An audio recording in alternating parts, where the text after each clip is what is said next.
Today's episode is brought to you by Renewal by Andersen of Central Pennsylvania. Renewal by Andersen offers you a better way to a better window.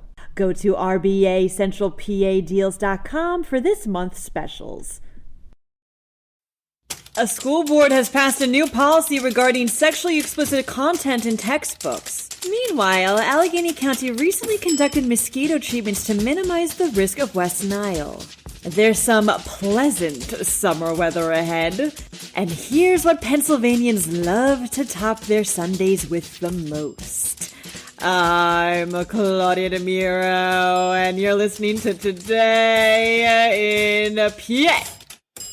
In a 6-3 vote, the Central Bucks School Board this week has passed a new policy prohibiting any textbooks and supplemental materials that could, quote, expose minor students to age-inappropriate content, reports the Bucks County Courier-Times. This means restricting materials containing, quote, visual or visually implied depictions, unquote, as well as, quote, explicit written depictions, unquote, of sexual acts. Exceptions include educational materials concerning abuse or procreation. Parental consent must also be given before a student can use any educational materials that may contain this type of content, with the most restrictive requirements concerning elementary schools. The district, in a similar vein, approved a policy at the end of July that allows for any resident to challenge the appropriateness of school library books.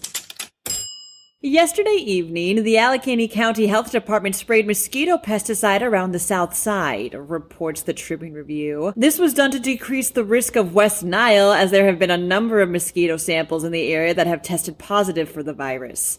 Another round of spraying is scheduled to take place on Monday between 8 and 11 p.m.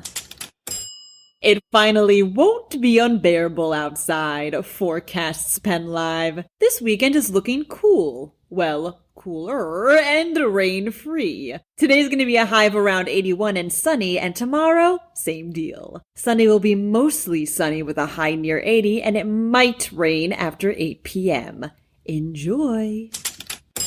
You can top a sundae with pretty much anything, says PennLive. But everyone has their favorites. And after Shane Co. surveyed over 2,000 people across the country, they were able to determine which was the most popular sundae topping in each state. Pennsylvania's was chopped nuts, followed by crushed Oreos. Pennsylvanians also seem to like to include some Reese's and M&M's on top, plus hot fudge or chocolate sauce, whipped cream, and a cherry. But no sprinkles. How do you not have sprinkles on ice cream?